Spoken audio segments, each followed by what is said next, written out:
Welcome on ambition nursing classes.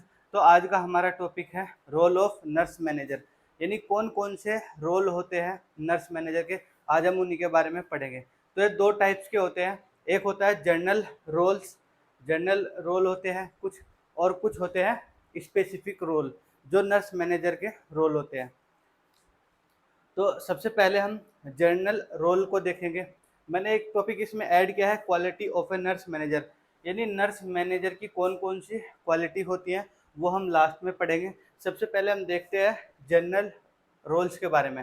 तो चलिए शुरू करते हैं। सबसे पहला पॉइंट है इसमें क्रिएट टीम वर्क, यानी टीम वर्क को मतलब ऐसी पॉलिसी क्रिएट करना जो टीम वर्क, यानी टीम, एक टीम होकर के काम करें या ग्रुप के तौर पर। एंड कोऑर्डिनेशन बिटवीन ग्रुप, और आपस में अच्छा कोऑर्डिनेशन रहे, आपस में मिलजुल करके किसी भी एक स्पेसिफिक गोल को अचीव करने के लिए अच्छे से टीम वर्क किया जाए, यानी काम किया जाए कोई भी।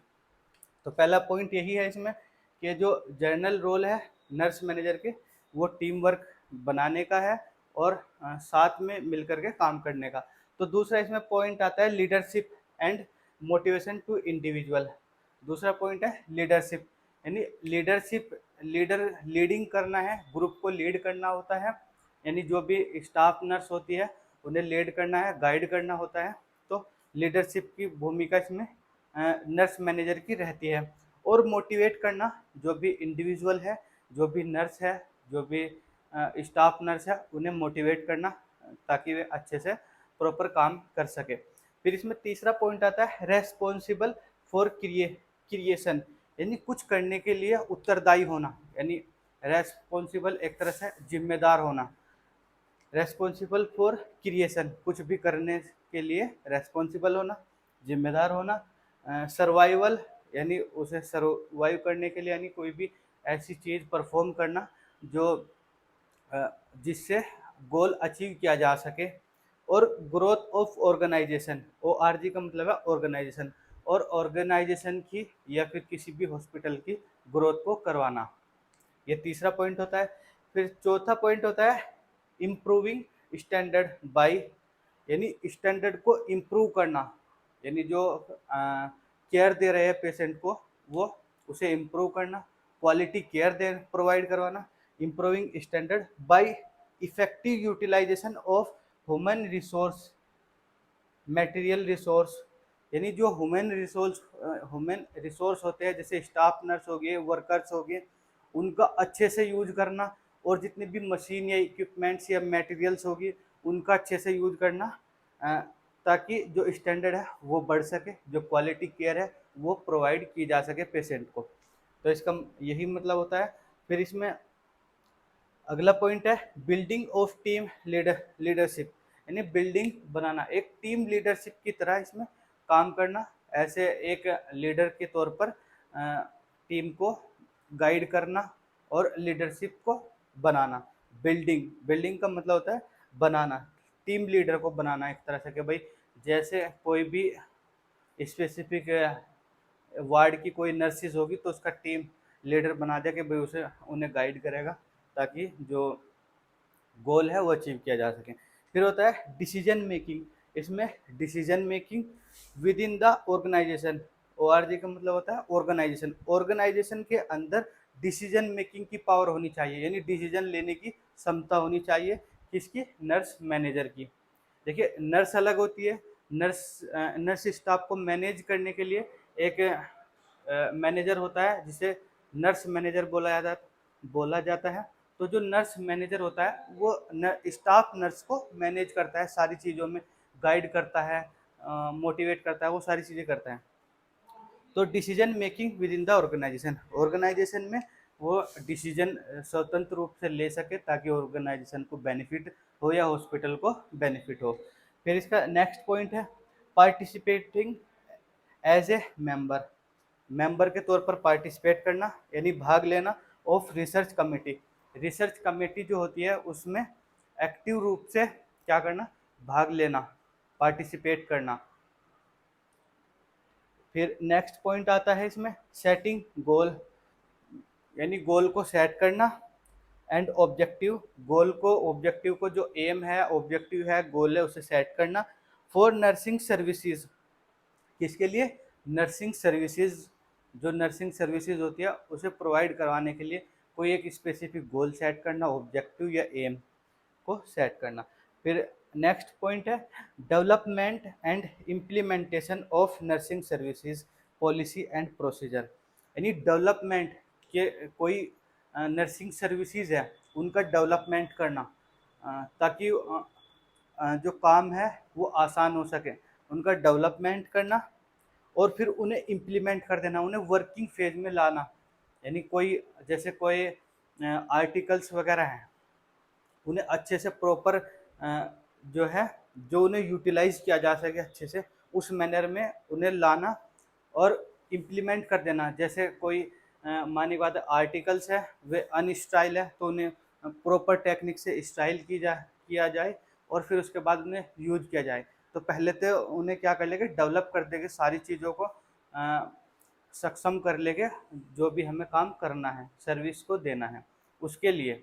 फिर क्या करेंगे, उस काम के लिए इम्प्लीमेंट करना। इम्प्लीमेंट का मतलब होता है कि जो वर्क होता है वर्किंग फेज में लाना किसी चीज़ को, उसे बोलते हैं इम्प्लीमेंट ऑफ नर्सिंग सर्विसेज। किसको? नर्सिंग सर्विसेज को, जो भी पॉलिसीज है उनको, या फिर जो भी प्रोसीजर किया जा रहा है उनको, सभी को जो पॉलिसीज है या फिर नर्सिंग सर्विसेज है या प्रोसीजर है उन्हें सबको डेवलप करके इम्प्लीमेंट करना, इसका मतलब यही होता है।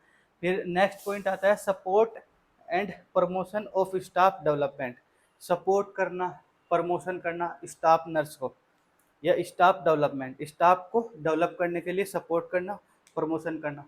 प्रमोशन करना जैसे एक चैन होती है कि भाई पहले स्टाफ नर्स, फिर उसके बाद असिस्टेंट नर्स, इस तरह से जो भी मतलब उनकी पोस्ट होती है, एएनएस हो गया, डीएनएस हो गया, एस सुपरिंटेंडेंट हो गया, या फिर सुपरवाइजर हो गया, वो सारी चीज़ें जो एक प्रोसीजर होता है उनके तहत उन्हें क्या मिलता है, मतलब अपग्रेडेशन मिलता है। तो स्टाफ का डेवलपमेंट होता है, सपोर्ट मिलता है और प्रमोशन होता है।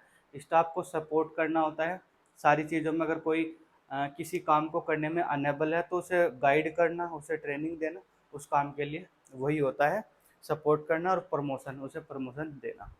तो ये थे हमारे कुछ जर्नल रोल्स नर्सिंग मैनेजर के। अब हम देखते हैं कुछ स्पेसिफिक रोल। स्पेसिफिक रोल कौन कौन से होते हैं? तो इसमें सबसे पहले आता है प्रीपेयरिंग ऑब्जेक्टिव, यानी ऑब्जेक्टिव को बनाना, एम को बनाना, गोल को बनाना। कोई भी लक्ष्य है, जैसे नर्सिंग सर्विसेज को प्रोवाइड करने के लिए कोई भी मतलब एक स्पेसिफिक गोल बनाना, उसके उसे मतलब अचीव करने के लिए गोल को काम करना। तो यही होता है प्रिपेयरिंग ऑब्जेक्टिव, यानी ऑब्जेक्टिव गोल को बनाना। क्यों? क्योंकि उसे नर्सिंग सर्विसेज जो भी है वो प्रोवाइड हो सके। फिर होता है पेशेंट असाइनमेंट। पेशेंट असाइनमेंट का मतलब होता है जैसे पेशेंट का असेसमेंट किया जाता है, जैसे उसमें सब्जेक्टिव डाटा, ऑब्जेक्टिव डाटा, वो सारी चीज़ें उसमें होती है, एक प्रोसीजर है। तो पेशेंट असाइनमेंट, उसका पेशेंट का असेसमेंट किया जाता है और इनिशिएट किया जाता है नर्सिंग केयर प्लान, इनिशिएट किया जाता है एनसीपी।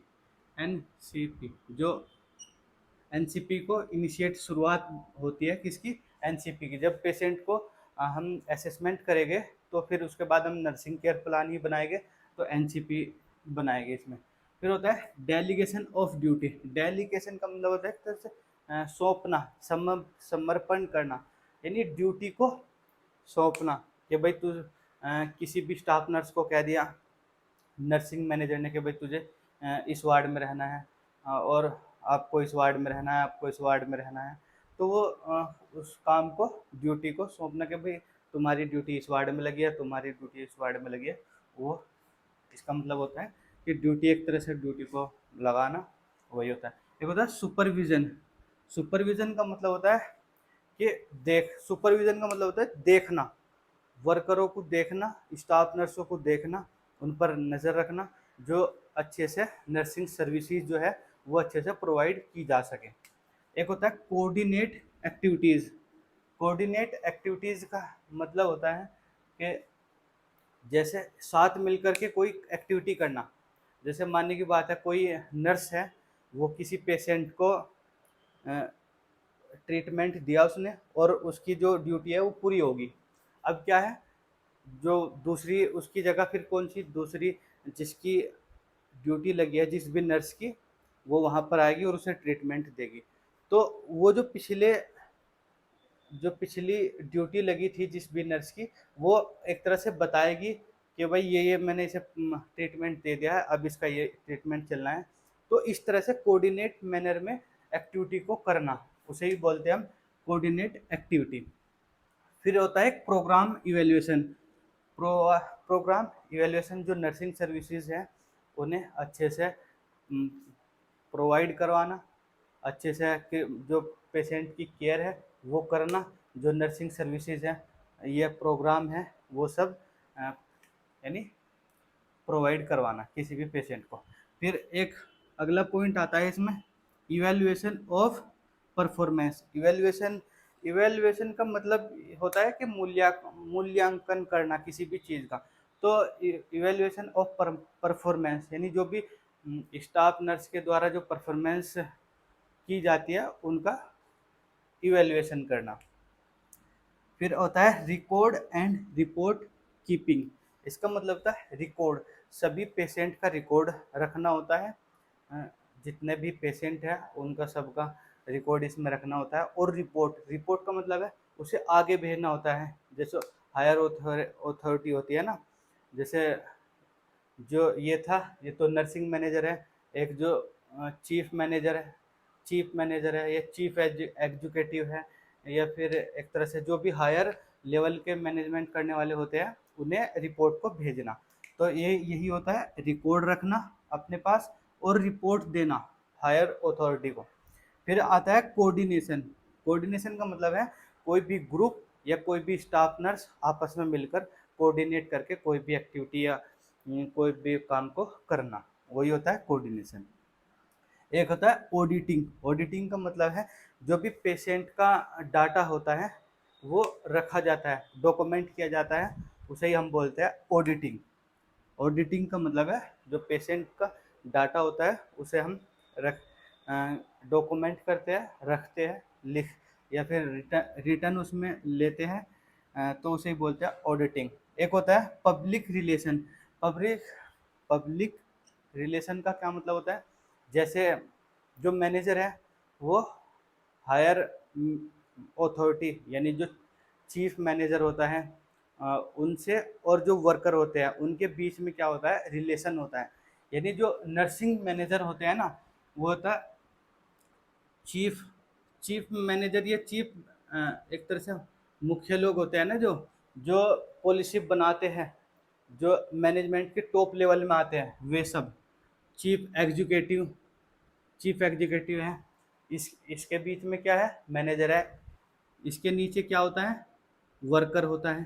तो ये तीनों के बीच में जो लोअर ग्रुप है, एक हायर ग्रुप है, इनके बीच में क्या करता है, अच्छे से रिलेशन बनाता है और जो पॉलिसी है उन्हें लागू करवाते हैं। एडवाइज एडवाइज़र का मतलब एक तरह सलाहकार, जो भी चीज़ें होनी है, जैसे किसी भी स्टाफ नर्स को सलाह देना कि भाई इस तरीके से ये काम करना है। इनका सभी का काम ये होता है, मैं आपको बाद में बताऊंगा, पहले ये पूरा पूरा देख लेते हैं। बजटिंग का मतलब होता है जो नर्सिंग सर्विसेज है, इक्विपमेंट है, जो भी जो प्रोसीजर होना है, उन सभी के आर्टिकल्स वगैरह, वो सब इसमें बजटिंग में आते हैं, उन्हें सबको मैनेज करना होता है। स्टाफ डेवलपमेंट लास्ट पॉइंट होता है। स्टाफ डेवलपमेंट, इसमें क्या होता है, स्टाफ को डेवलप किया जाता है। जो ट्रेनिंग होती है, ट्रेनिंग दे करके, इंसेंटिव दे करके, या फिर उन्हें इंक्रीमेंट दे करके, या उन्हें गिफ्ट वगैरह इस तरह की चीज़ें दे करके, ट्रेनिंग दे करके, मोटिवेट करके क्या करता है, स्टाफ को डेवलप किया जाता है ताकि वे अच्छे से काम को कर सके। तो ये सारे पॉइंट जो होते हैं ना, ये किसी भी हॉस्पिटल, इंस्टीट्यूशन या ऑर्गेनाइजेशन को, मतलब उनका गोल को अचीव करने के लिए होते हैं। ये सारे पॉइंट जितने भी है, इधर भी और इधर भी, जितने भी ये जनरल रोल हो गए और इधर स्पेसिफिक रोल है। ये सब क्या होते हैं, इंस्टीट्यूशनल के जितने भी गोल एम को अचीव करने के लिए मिनिमम एफर्ट से मैक्सिमम आउटपुट हमें मिल सके, इसलिए ही ये रोल्स होते हैं। अब हम देखते हैं quality of a nurse manager. ये एक छोटा सा टॉपिक है, मैं ऐसे ही बता देता हूँ। जो नर्स मैनेजर होता है, एक मैनेजर होता है नर्स, जो नर्सिंग के ऊपर एक तरह से मैनेज करता है नर्सिंग स्टाफ को, उसे हम बोलते हैं नर्स मैनेजर। इसकी क्वालिटी होती है, क्वालिटी देखनी है कि नर्स मैनेजर की क्या क्या क्वालिटी होनी चाहिए। तो इसमें प्रोफेशनल नॉलेज उसे होनी चाहिए किसी भी मैनेजर को, कि जो स्टाफ, जो भी नर्सिंग स्टाफ है उसे वो गाइड कर सके, उसे सारी चीज़ों को प्रोवाइड कर सके। नर्सिंग जो भी नर्सिंग स्टाफ है उसकी नीड को समझ के उन्हें प्रोवाइड करवा सके, उनकी ज़रूरतों को नर्सिंग की, कि कौन सी इक्विपमेंट, आर्टिकल या कौन से प्रोसीजर की उन्हें ज़रूरत है, वो सारी चीज़ें उन्हें प्रोवाइड करवा सके। तो इसमें एक नॉलेज होनी चाहिए प्रोफेशनल।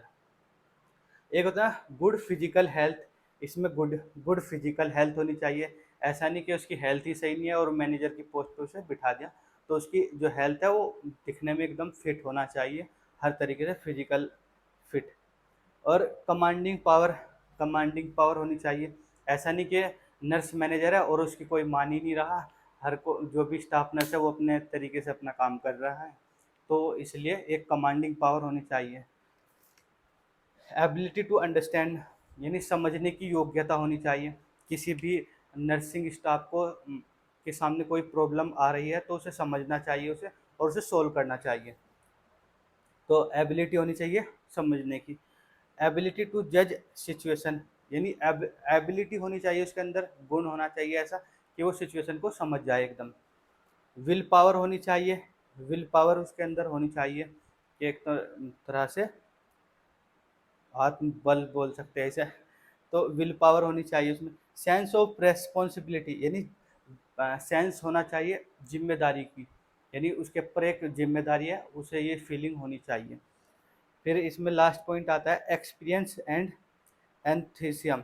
एंथीसियम एक्सपीरियंस होना चाहिए, और किसी काम को करने के लिए एक तरह से जिम्मेदार होना चाहिए। तो यही होता है एक्सपीरियंस, यानी कि कोई अनएक्सपीरियंस बंदा बिठा दिया, स्टाफ नर्स है उसे मैनेजर की पोस्ट दे दी, यानी उसके अंदर क्वालिटी होनी चाहिए। यही था आज का हमारा topic, role of a nurse manager, यानी नर्स मैनेजर के तौर पर कौन कौन से रोल होते हैं। मैंने बताया इधर जनरल रोल, जो सामान्य रोल होते हैं नर्स मैनेजर के, वे इधर मैंने लिखे हैं। इधर होते हैं स्पेसिफिक रोल, जो सिर्फ इसी के किसके मैनेजर के ही एक रोल होते हैं। और इधर मैंने इसकी क्वालिटी बताई, नर्स मैनेजर की क्वालिटी बताई। तो उम्मीद करता हूँ आपको ये सारी चीज़ें, सारे पॉइंट क्लियर हो गए होंगे। और अगर कोई ऐसा पॉइंट रहता है इसमें कि आपके क्लियर नहीं हुआ है, तो प्लीज़ हमें कमेंट में बता सकते हैं। तो वीडियो काफ़ी लंबा हो गया है, तो अगर आपको ये सारी चीज़ें समझ में आई है तो please like, share and subscribe. Thank you.